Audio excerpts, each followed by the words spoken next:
Hello, I'm Lynn Doyle. Thank you for joining us here on Meet the Doctors, where each week we look at important health news, medical breakthroughs, and alternative therapies and how they may impact you and your family. We explore the facts so that you can make educated decisions because we want to empower you to take charge of your own well-being. Coming up today, the growing concern over the spread of the Ebola virus is dominating the headlines, so we'll talk to a leading biochemist who says there's a real possibility it could mutate into a virus as spreadable as the flu. That's scary stuff. And what protocols are in place for hospitals in case of an Ebola outbreak? We'll be joined by the head of the biggest doctors union in the country who will explain what new protocols are being put in place. And of course, our panel of doctors will be here to answer your email questions. But first, this week's news. Millions of men who take Viagra may be at risk of going blind. That's right. One of the pill's main ingredients is called sildenafil, and for people with hereditary disorder retinitis pigmentosa, it poses an even greater risk for permanent blindness. That's because sildenafil, found in Viagra, obstructs an enzyme that sends light signals from the retina to the brain. According to an Australian study, victims lose their peripheral vision as well as their ability to see in dim light. The study, which was conducted on mice, found that the anti-impotence drug had a detrimental effect on sight after only a single dose. Very frightening. There's a new and cheaper treatment for hepatitis C, and unlike the recent blockbuster pill, Salvati, which cost a whopping $1,000 per pill and a total of $84,000 for a complete treatment, this new drug, which is called Harvoni, is somewhat cheaper. It's a mere $63,000 for the full treatment. Makers of the pill, Pfizer, also boast a shorter treatment time, and unlike Salvati, it does not need to be taken in combination with other drugs. That's one of the reasons that Salvati is such a costly treatment. But the price tags on both drugs are prohibitively expensive, and they are not covered by medical insurance. Men with high levels of cholesterol and triglycerides who have undergone surgery for prostate cancer face a greater risk of the cancer's return, according to a new study of 800 men who had their prostate glands removed. Approximately 45% of deaths worldwide are attributable to heart disease and cancer, and yet prostate cancer is the second most common cause of cancer death among American men. Cigarette smoking accounts for approximately 14 million major medical conditions of U.S. adults, and for each annual death, there are 15 to 20 people living with major diseases caused by lighting up. Now, those diseases are chronic obstructive pulmonary disease, which is also known as COPD, which includes chronic bronchitis and emphysema. About 7.5 million adults suffer from smoking-related COPD, diabetes, and colon cancer. Near-death experiences may actually be real. Now, although NDEs differ from person to person, the most common experiences include meeting deceased loved ones and having an out-of-body experience or seeing a bright light. I'd read that you had one of those near-death experiences. Is that true? After the MRI, I was unconscious in the tube, and then when I came out of it and they talked to me, and then I kind of had that thing where it's sort of like passing out, except you pass kind of up. It's just a lot of white light, and you see people that have passed on, and they talk to you, and then you pop right back into your body, and you're awake. I had an incredible sense of well-being, in a sense that it's just so near. You mean death? Death.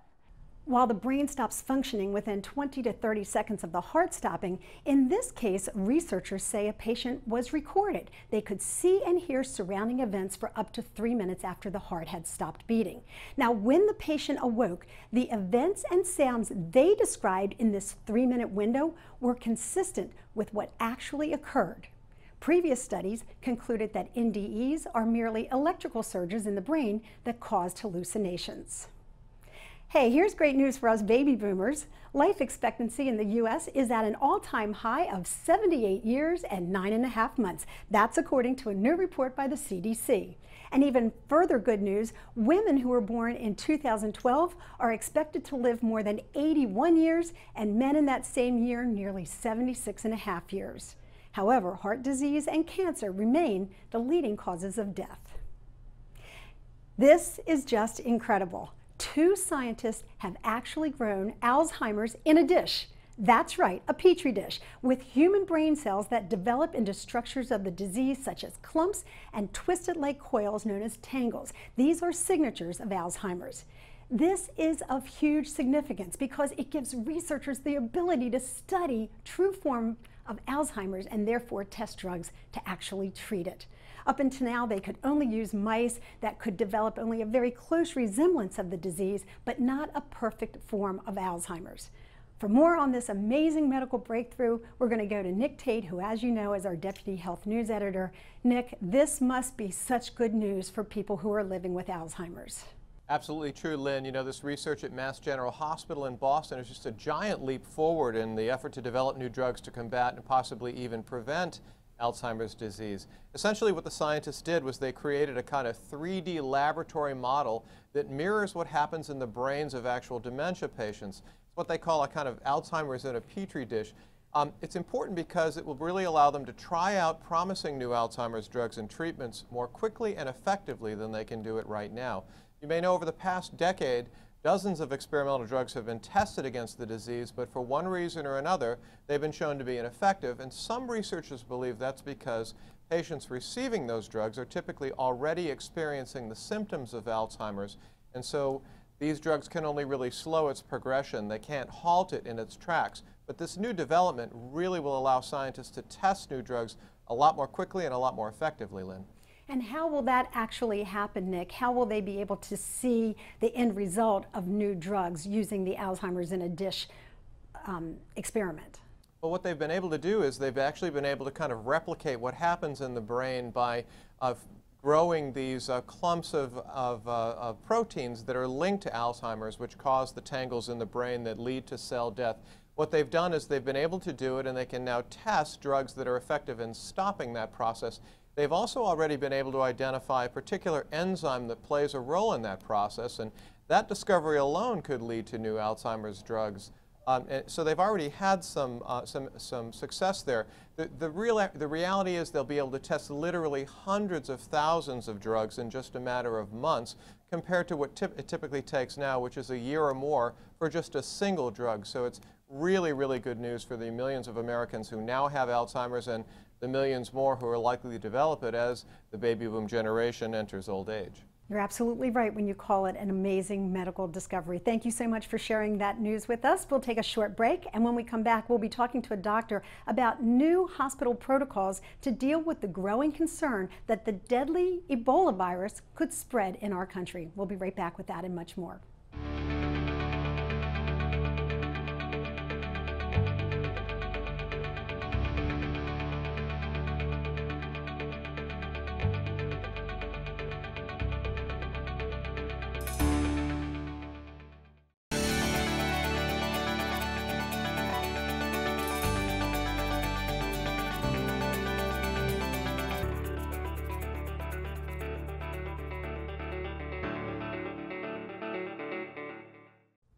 Welcome back to Meet the Doctors. I'm Lynn Doyle. You know, there are so many unanswered questions about the Ebola virus, and no doubt it's beginning to weigh on people's minds. With it comes the confusion about the symptoms that are associated with Ebola and whether or not our hospitals and our doctors are up to treating and containing the virus here. We're going to spend this next segment here on Meet the Doctors talking about the new protocols that are being put in place across the country and what you need to know about Ebola and whether or not you could be impacted by it. We have a wonderful panel of experts to address these concerns for us, including Dr. Nina Kaplan, who is a nephrologist, which is a kidney specialist. She's joining us from NYU Langone Medical Center.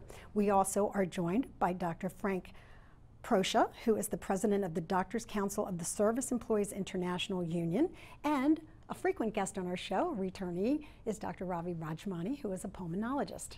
Thank you all for joining us. Thank you, Lynn. Dr. Proscia, if I could start with you, how prepared are healthcare workers in the United States to deal with Ebola? You know, the issue of Ebola is a very serious matter, and you know, the hospital systems, coordinated by the CDC and the departments of health in all the states, are attempting their best to coordinate this. This is an industrialized country. It has an excellent healthcare system, unlike some nations out in West Africa and Africa. We have the ability to handle this thing, and we're doing it in a very well-layered fashion. Sometimes it's very difficult to get the behemoth moving in the right direction, but it is moving in the right direction. What should we be looking for, and what should the average American viewer know about Ebola? I think, Lynn, right now, as far as the epidemic is concerned, it still primarily affects those folks who have traveled from the endemic areas in West Africa. So I think a good history taking by a healthcare provider is important. Now, as you know, many of the symptoms of Ebola, particularly low-grade fever, are very nonspecific early on. So we have to really sort of optimize that strategy of identifying those patients, particularly from those countries who may or may not have symptoms. And symptoms are sort of may occur after 10 days. There's an incubation period from contact, from contracting the virus to actually developing symptoms. I think that's what's frightening to people, though, because the time period between being exposed and then you're becoming symptomatic is long, and the symptoms are somewhat close to the flu, which at this time of the year a lot of people have. How can we differentiate between the two? Well, as Dr. Rajmani mentioned, you have to see if the patient or the person has had any contact with somebody from West Africa, has been in West Africa, has been in contact with an animal that's a reservoir that was in West Africa. I mean, it's really, you have to focus on those people because the flu is so common. You can't isolate everybody. Can you explain to us what your role has been in developing these new protocols to protect all of us? Well, the protocols really come down from the CDC and the Department of Health, and also, by the World Health Organization. Many of these are just screening protocols at the airports to assess if people have fevers, if they, visited a West African country, if they came into contact with any individual that may have had Ebola, or from a facility, maybe they were a medical professional who was doing some time there. This is the screening thing. And even if a person has been there, there is various degrees of risk. There are people that are really no risk, low risk, and high risk, and you really have to fan that out to see exactly which ones you should be most concerned about. We've seen video from Dallas, and I'm using that as an example because it's one of the more recent cases here in the States, where the healthcare workers were donned in total protective gear. And yet people at home are saying, how could it possibly have penetrated the gloves and the mask and the full body suit and the feet being covered and the hair being covered? And that's when people start to wonder if it could be airborne. Is that a possibility? Sure, and we were talking earlier, and I think it's important to learn from what's transpired elsewhere. The case of the woman in Madrid, the Spanish nurse who cared for a missionary who had Ebola from West Africa, upon further review and sort of the forensics of looking at how this sort of protocol went awry, she says that she probably took her gloves off at an early stage where she actually started, probably had hand contact with infected outer gear. So I think Dr. Proscia and Dr. Kaplan were mentioning how many institutions, including our own Bellevue, which is sort of the feeder for patients coming from Kennedy, and Kennedy again has a lion's share of patients or visitors from West Africa. There's a protocol involving double gloving, involving covering all mucous membranes, and the manner in which those items are removed after patient contact. We're going to talk later in the show about the concerns that our viewers have, but before we take a break, can you tell me why Bellevue was chosen as the so-called go-to hospital when it comes to treating Ebola? Well, Bellevue has a long history. It comes from the tuberculosis days. It was the centralized infectious control place of all of HHC. It was the main hospital, and they had the most experience with any type of infection or any type of disease process like that. And they had the most experience and training in that regard. All right, I know the rest of the hospitals around the country will be looking. They'll all be working collectively together. Thank you so much. We'll take a short break. We're going to talk to some of you with our viewer emails later on. But when we come back, we're going to continue our conversation about Ebola. We'll talk to an expert who says it could quite possibly become as spreadable as the flu. You want to stick around and hear what he has to say. We'll be right back here on Meet the Doctors.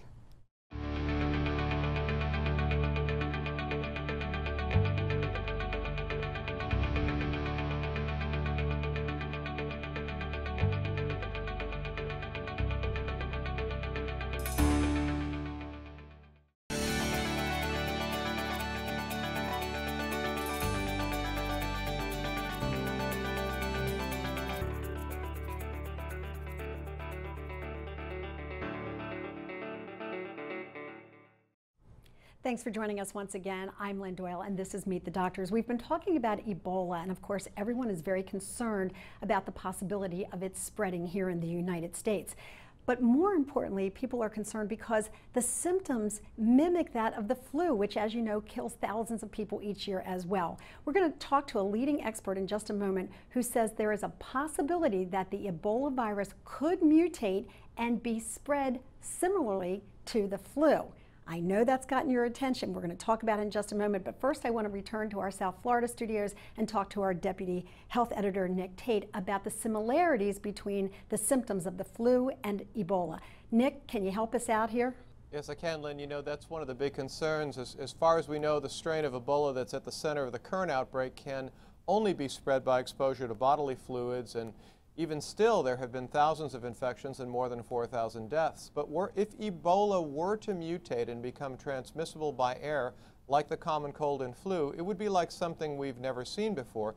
And as you say, the symptoms are very similar. It's fever, it's respiratory distress, it's a variety of conditions that are very, very similar at the outset. Now, some experts believe that it is not only possible for the Ebola strain to evolve and become transmissible by air, but that we need to be taking every precaution possible now to keep people safe. Just to put things in perspective, flu typically sends about 200,000 people to the hospital every year and kills more than 30,000 Americans. And that's why we shouldn't take flu for granted. But only about 1 to 2% of people infected with the flu actually die. But according to health officials, 70% of the individuals infected with Ebola don't survive. So you can see how big a threat that would be if, in fact, Ebola became transmissible through the air, Lynn. It's a threat for sure, and one that I know has caught the attention of our viewers. Nick, thanks so much. We're going to talk now with Dr. David Sanders. He is a leading virologist and a professor of biology at Purdue University, who says that what Nick just told us about it being a potential killer here in the States is a reality. Do you say that it's possible for Ebola to mutate and then be as spreadable as the flu to which Nick was just referring? I can't say that it's going to be as spreadable as influenza. What I can say is that it has an inherent capacity, through its biology, to be transmitted to the lungs by an airborne route. So it has that capacity, and that we know that from the work of my laboratory. I was going to ask you how you can tell. What research have you done that indicates that this is a possibility? We can show that Ebola virus will enter lung cells from the side of the tissue that is exposed to the airway. This is exactly the same as influenza enter cells. So we know that it has that inherent capacity. Now, there are other criteria that are necessary for airborne spread. Perhaps ability to survive desiccation, perhaps ability to be transmitted on smaller particles. So those things, it might have to change in order to be transmitted by that route. And we have no evidence that it is currently transmitted. But my point is that the chance of it being able to do that is not zero. And the larger the number of cases, the more likely it becomes. Okay, many people out there may be like me, and they may very well have seen the movie Outbreak, yes, where the virus started in one form and over a course of time mutated and yes, did become transferable through the air. Yes. Is this cause for us to panic? I mean, is this the stuff of movies, a real life nightmare? I always say that panic is always the worst option, right? It is so much better to try to face things and plan for them rather than to panic. So Panic doesn't actually happen. How do you plan for a disease that has been known to kill 4,500 people in West Africa? How do you plan for that to hit the shores of America? So the first thing, are we talking about the current disease or if it becomes an airborne disease? If it becomes an airborne disease. It's much more difficult, but what you do is you try to design your containment facilities so that they also can prevent airborne spread. Because the cases we're going to see, they're going to be relatively easy to identify, and so we're going to need to confine people, and we need to be sure that we have the capacity to confine them with lack of air contact with other parts of the hospital, with the people that are caring for them. We need to be thinking about that now rather than waiting for it to happen. Is there something that you believe, in your opinion, the CDC should be doing now that it is not currently doing?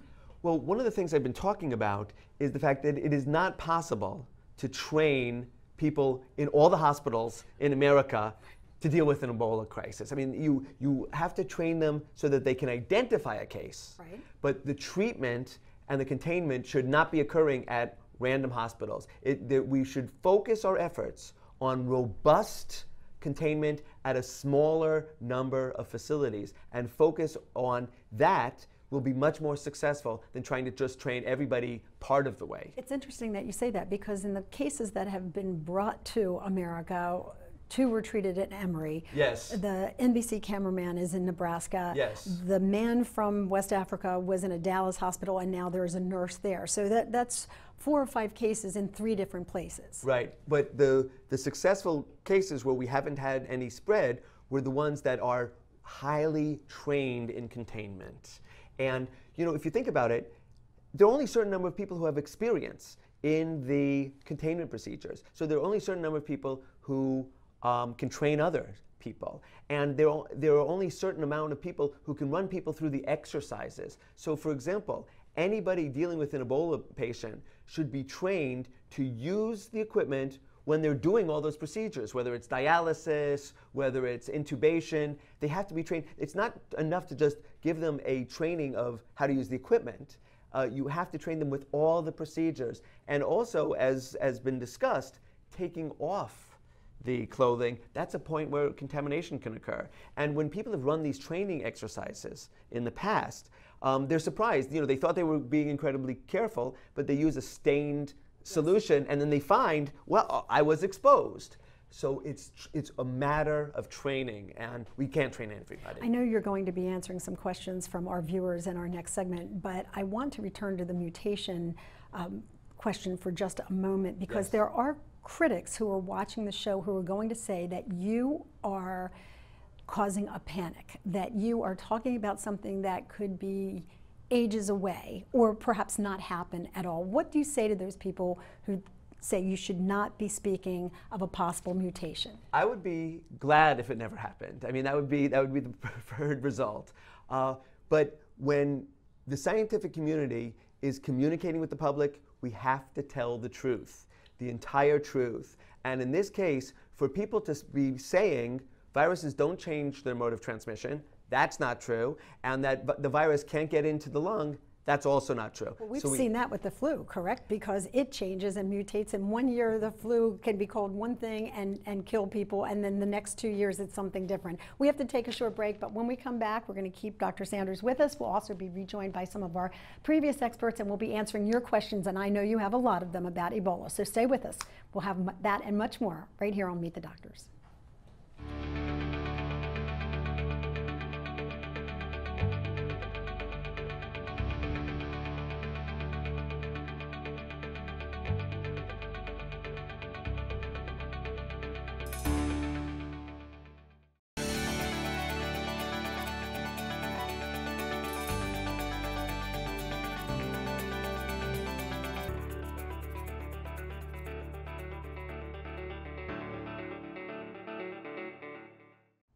Time now for the Meet the Doctors portion of Meet the Doctors. This is when we give you an opportunity to ask our panel of physicians any question that you'd like, and it comes as no surprise today that most of your questions have to deal with Ebola. Everyone is concerned about it, so we put together this great panel of guests who have been on the show earlier, and now they're going to try to answer some of your questions.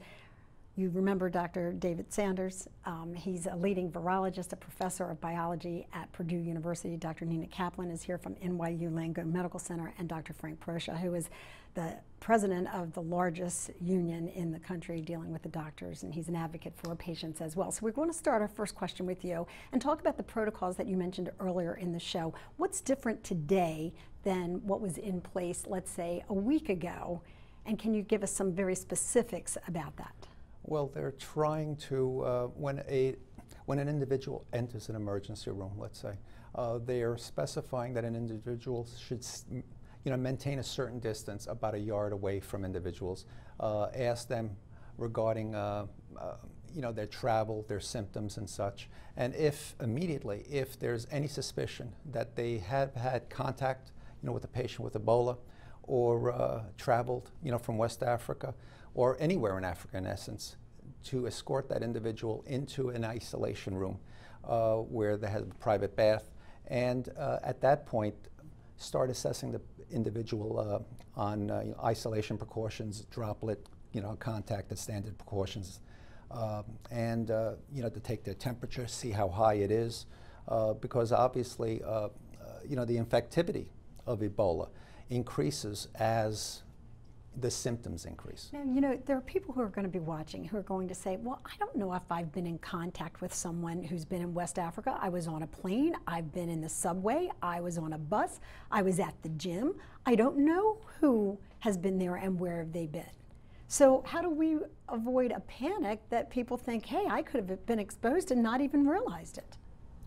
Well, at this point, we really need to be focusing on people who have been to West Africa, right? That's where the disease is manifesting itself. There aren't a lot of cases running around here in the United States. That can change. Again, we always have to be thinking about our evaluation as time goes on. But at this point, I have to concur that travel history is really an essential part of every patient caregiver interaction, and that information, it's both the responsibility of the patient to convey it and the responsibility of the caregiver to solicit it. Okay, here's another question, and it may sound morbid, but I think people are curious. What is it about Ebola that actually kills a person? Why is it so deadly? What does it do to the body? It causes a generalized inflammatory reaction, causes liver failure, kidney failure, basically, and diffuse loss of body fluids with vomiting and diarrhea. Basically, the body can't keep up the pressure to maintain, adequate perfusion, and the organs start shutting down. That's what they actually think happened with the nurse in Dallas, is that she admitted that she helped take care of Thomas Eric Duncan, and he had severe diarrhea, severe vomiting, and at some point, even though she was heavily covered and tried to be protected, came in contact with that bodily fluid. Right. And that's the impact that it would have. It sounds like it would be horrific, a horrific death. Right, it's like having sepsis. Basically, an overwhelming bacterial infection causes some similar symptoms. Is there any indication that there's a vaccine out there for it, or something on the horizon that perhaps can at least quell it when a person's already been infected? We have vaccines that in animal trials show that you can actually give it to them after the infection and have an effect. So that's true. Unfortunately, the human trials haven't been performed yet. So we don't know. Now, not everything that works in animals winds up working in the human situation. I think a number of these vaccines are promising, but we don't have them in hand yet. So another question that's on the minds of people is why some doctors requested a blood transfusion from Dr. Kent Brantley, who has survived. You'll recall that he was the American doctor who was working in West Africa. He came to Emory University and was treated there successfully, and he's since recovered. They've asked for him to make blood donations and then used it in a transfusion. What's the purpose of that? How does that help? When an individual survives Ebola, they make antibodies, towards it. The immunoglobulin M and G, and they are hopeful that that may lead to a vaccine or some cure down the line. It's for trials, I would imagine. Okay. Anything to add? I mean, it's referred to as convalescent serum, and we know that people who survive Ebola infections have, in fact, mounted a good immunological response, a good antibody response, for example. And that should be potentially transferable to another patient. We have other diseases where that seems to work as well. So we should point out that people can survive it. We've been hearing about the thousands of deaths in West Africa. Are people there actually surviving, or is it a sure death sentence for the natives of those countries? So currently, I think it's about a 70% mortality rate reported. I mean, that's what's reported. Certain countries haven't given us any reports on mortality in a couple months, so I don't know how accurate that is. But certainly in the United States and Western countries, there's more supportive care and potentially a better survival rate. And I understand that because Americans have been exposed to better medical care throughout their lives, that they have a much greater chance of surviving it because their immune systems, their nutrition, all the other kinds of things that the people of West Africa are not fortunate enough to be exposed to, that they're in place for Americans. Is that true? We anticipate that that's the case. Fortunately, we haven't had that many Americans exposed. So, you know, you always have to think about the numbers when we're dealing with this. We haven't had a tremendous number of cases of Ebola. I mean, it sounds like a large number because of its deadliness and so on, but if you compare it with the number of cases that we've experienced of influenza or measles, whatever, we can derive more information from those larger number of cases. So it certainly makes sense that nutritional balance, overall health, immunological health is going to contribute to survival, but we don't have, you know,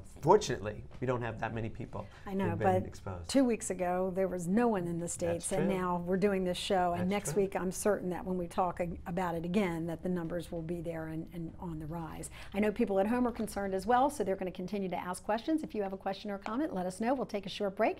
We'll be back with more right after this.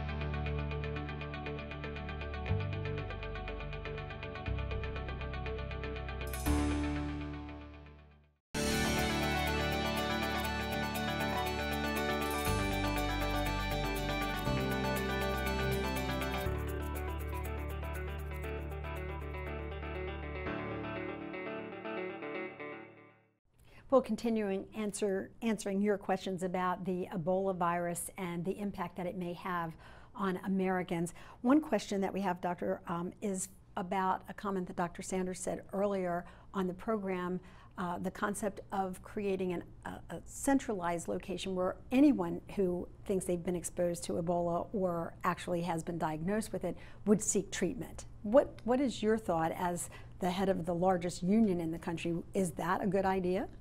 Well, you know, centralized, I would imagine, within every system. Like here in the Northeast, here in New York City, you know, Bellevue is the ideal place for that. If there was Chicago, it would be a facility that would be focused just for that. Those are the people probably with the most experience, expertise, and equipment available. What about an age group? Is there a particular age group or racial makeup that is more susceptible to Ebola than another? We don't have the full numbers on that. I want to follow up on something that Dr. Kaplan had said before about it being an inflammatory response. And that is really essential to understanding Ebola, that it's not the virus itself which is causing the pathology most of the time. It is the inflammatory response. It's the immune system, what's referred to as the innate immune system, that's in fact responsible for that. And what's interesting about that is most likely to be robust in people in the prime of their life. And we have other examples with other viruses where the 1918 influenza, SARS, where predominantly affects people in the prime of the life, and it's because it's the immune system which is causing the pathology rather than the virus itself. Can you give us very specific symptoms that differ in Ebola from the flu? Because right now we're heading into the flu season, and I know you guys don't want the emergency rooms flooded with people who think they have Ebola when really they just have the flu. The flu is awful, granted, but you also don't want to sit home and say, oh, I couldn't possibly have it. So is there a very specific list of symptoms that we can tell folks about? Well, similar symptoms are the high fever, pharyngitis, malaise, body aches.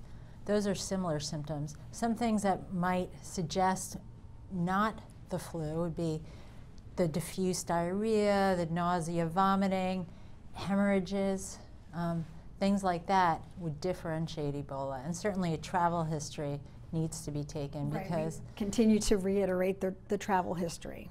But let's say someone has traveled or they have been around people who have traveled to those countries, that we want to educate them and let them know what they should be looking for. Right, so then if they have a fever, above 101.5 is typically what we look for, but early on they could maybe have not such a high fever. Okay.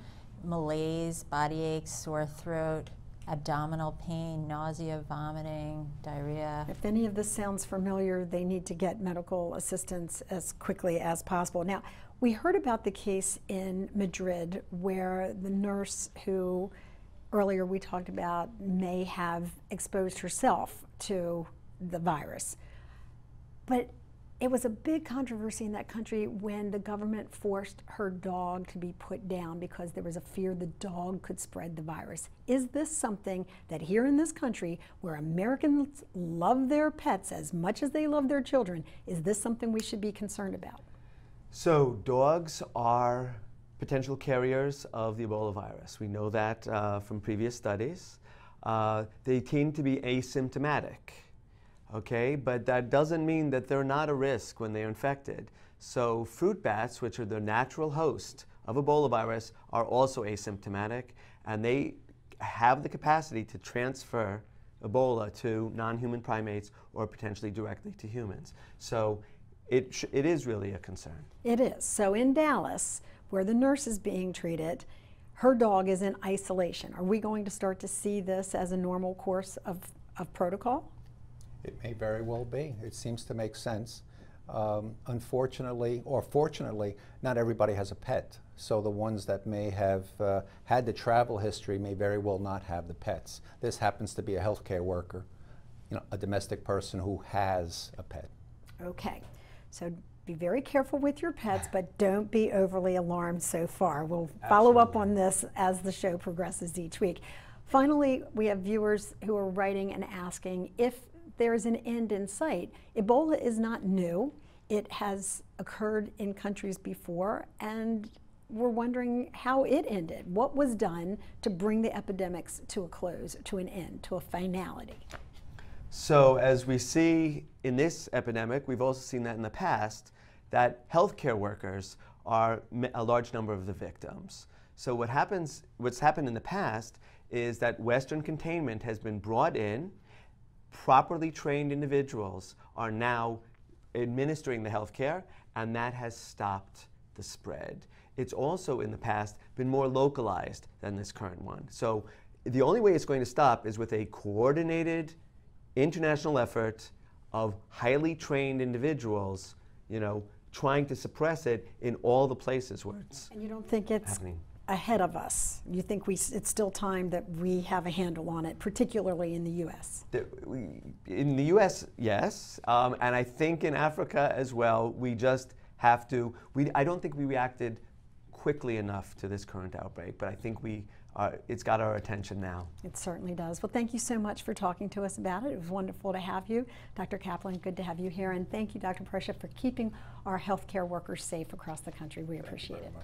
And of course, we always thank you for joining us here on Meet the Doctors. Until the next time, we invite you to stay happy and healthy. We'll see you the next time. I'm Lynn Doyle from Meet the Doctors.